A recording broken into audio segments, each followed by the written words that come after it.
வேலூர் மாவட்டம் அணைக்கட்டு அருகே புதிதாக திறக்கப்பட்டுள்ள மணல் குவாரியில் அதிக கட்டணம் வசூலிப்பதாக புகார் எழுந்துள்ளது. கடந்த 2 தினங்களுக்கு முன்னதாக அணைக்கட்டு அருகே புதிய மணல் குவாரி திறக்கப்பட்டு செயல்பட்டு வருகிறது. இங்கு உரிய ரசீது வழங்காமல் மணல் வழங்குவதாகவும் 1 யூனிட் மணலுக்கு 400 ரூபாய் வீதம் அதிக கட்டணம் வசூலிப்பதாகவும் லாரி உரிமையாளர்கள் புகார் தெரிவிக்கின்றனர். முறைகேடாக பண வசூல் நடத்தும் அதிகாரிகள் மீது நடவடிக்கை எடுக்க வேண்டும் என்றும் அவர்கள் வலியுறுத்தினர்.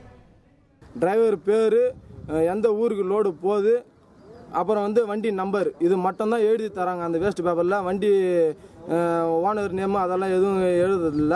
அந்த பேப்பர் நாங்கள் உள்ளே எடுத்து போய் கொடுத்தா தான் எங்களுக்கு லோடே போடுறாங்க. அந்த வெறும் டிடி கொடுத்தோம், அந்த டிடிக்கு மதிப்பு இல்லை.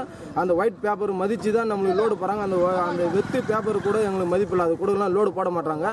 சப்போஸ் அதே நாங்கள் கொடுத்து லோடு போட்டாலும் அந்த ஒயிட் பேப்பர் நாங்கள் கொடுத்த அடுத்த செகண்டே கசிக்கு கீழே போட்டுடுறாங்க. இது கவர்மெண்ட்டில் நாங்கள் போய் கேட்டதுக்கும் இதுக்கும் எங்களுக்கு எந்த சம்மந்தம் இல்லைன்னு சொல்கிறாங்க. டாரஸ் வண்டி 10 வீல் வண்டிக்கு 2505 ரூபாய் டிடி மூலமாக எடுத்து வந்து கொடுக்குறோம்.